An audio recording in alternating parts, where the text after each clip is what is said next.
Hey guys, how's everybody doing? In this video, we're going to be running some Lionel Legacy steam engines that I've weathered, plus the rolling stock, and then I'm going to take you through some of the weathering techniques I used. I'm going to talk you through some of it. So sit back, relax, and enjoy.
So if you look inside here, you see I super detailed the cab interior. I painted all of the pipes in this bronze color, and then painted all the gauges and knobs. And then I also put a piece of balsa wood down to look like the wood cab floor. And then we got some coal dust sitting over there, which looks really neat. And then, as you can see, I did the same thing with the BR&P Mallet. And this one has some lighted gauges too. That looks really cool when it runs. So now we're going to run this BR&P Mallet. So the Buffalo, Rochester, and Pittsburgh would run from Pittsburgh, Pennsylvania up north to Buffalo or Rochester, usually hauling coal. And the coal would be put onto the Great Lake boats and then shipped to wherever it was going. So the BR&P made a lot of money doing that. It was a very successful railroad. However, the B&O wanted to get in on it and bought out the railroad in 1929. And so we have this Buffalo, Rochester, and Pittsburgh. Like I said, it's this Mallet is weathered pretty heavily to represent it at the end of its life, when it would have been possibly under B&O ownership. And then at the back of the train, we have a B&O caboose. So, and I think it looked really great with these log cars. So I'm not sure if this would have happened in real life, because this is primarily a Pacific Northwest thing, these gigantic logs, but they were shipped eastward. So I thought it would look really neat just to have all these logging cars being pulled by this Mallet.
Okay guys, before we close out the video, I'm just going to take you through some of the weathering on this rolling stock and on these steamers real quick. So, as I've said before, I use all paints. I don't use any chalks. I don't spray with an airbrush either. And I do most of this just with a paintbrush and several different paints and blending and stuff like that. It takes a little bit of practice. It takes a little bit of getting used to, but I like how this comes out as opposed to, you know, using the powders and then the airbrush and then the sealer. I think this looks more realistic, and I'm not saying the other methods are wrong at all, but I like to just use paints and a paintbrush. So I'll call it Bob Ross weathering, if you will. So one day I'm gonna do a Bob Ross tutorial, and we're gonna paint a happy little steamer. So that'll be up and coming in the future. We're gonna do some happy pieces of rolling stock as well. So, as you can see, this steamer looks a bit different than the B&O EM1. And the reason why this one looks different is because, well, first off, the undercoat is different. It's a different color. So what I mean by undercoat is I typically hit the steam engines with some flat black before I go ahead and start the weathering. This one I hit with flat brown.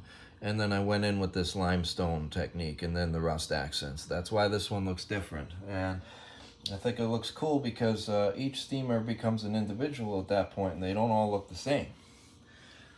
So here we go. We've got a Long Island 19th century boxcar, and it's got bags of flour in there with flour powder all over the floor, and looks pretty cool. So I can try to zoom in on those flour bags a little bit. Yeah, old mill. A little grainy, sorry, but I think you can see them. Let me get back to normal. So now I'm going to take you through some of the weathering on the rolling stock. First, I want to talk real quick about how I arranged this train. So typically when you have livestock and perishables on a fast freight, the livestock goes up at the front so that the animals get a smoother ride. That would be followed by the perishables, such as fruit, milk, cheese, things like that. And then your general merchandise and empties would be behind all those cars. And then, of course, the caboose at the end. So let's take a look at this pig stock car here, this Texas and Pacific car. So inside we have the pigs, and they're standing on a real hay load. And the way I got the hay small is I just put it into a coffee grinder and grinded it up, and then I put some white glue down on the floors, and then put the hay on top of the glue. So, and as you can see, we have some discoloration and some sign fading and some very subtle rainwater streaking here. And then on the roof, we've got a sun-baked roof with individual rusted beams on that. Now we have a cow car, and this is a wood car, so I went ahead and showed a lot of stress and age on the wood and did a lot of dry brushing to bring out the wood grain, as you could see. And then I also rusted the beams real good. Same thing, same kind of load inside, and we got some cow footprints here by the doors. Looks like they've been moving around. And you could see all that discoloration on the wood. And then the sign is starting to rust, that Norfolk and Western sign. And then on the roof of this car, we've got a sun-baked roof. We got some soot here that's running down, and we got a rusted walkway. Here's one of the perishable cars. We got a sun-baked roof on this, plus a rusted walkway. And then we got a lot of letter fading on this car. And over here too, and especially on that REA sign, as you can see, I put a little bit of the red in there too to show the red fade. And then we have rusted door mechanisms here and some rust on the trucks as well. All right, same thing with the roof here, but inside this car we've got some beer. So those are beer kegs, and this is a double-sheathed box car hauling beer. And these cars hauled almost anything that wasn't perishable. Silicative soda, that was a white powdery substance, and it sometimes would spill out onto the tank car itself, so I replicated that here. And then we have some rust here and some sun baking on the roof with this car. Custom coal load that I actually made out of rocks. And then we have some letter fading here, and then the car itself just looks very faded, but it's not rusty. It's still got plenty of life in it. Now we come to an empty. This is an empty double-level stock car, and it's pretty rusty and pretty old. It's been through it. So as you can see, the rust on the sides of the car here and on the beams, and it also has a replacement door. So as parts would break on these cars, be it a roof panel or a door, they would be replaced, and they didn't always match the paint scheme of the car. So that's what I replicated there. Now we come to this car, and this is the Barnyard Pimp limo. And as you can see here, we got the angry barnyard pimp here staring back at us. And you could see that these barnyard pimps just have no self-control. And we got a lot of chicken scratch on the side of the car here. And, you know, just a lot of hens going nuts in there. And there's even feathers in there. It's very difficult to see them. So, but I'll have to show them to you another time. But there's feathers in there too. And I'll talk you through how I made that at a later date. But you can see the roof is pretty worn down too on this car. This car is at the end of its life, and it's still being used. And then finally we come here. We've just got an empty refrigerated car here with its vents opened up, and some nice rainwater streaking here, some nice rust accents on it. That about does it for this video, guys. The very next video is going to be some stuff that I'm going to be selling. That's coming up real soon, so I hope you enjoyed it, and I will talk to you in the next video. Take care, guys.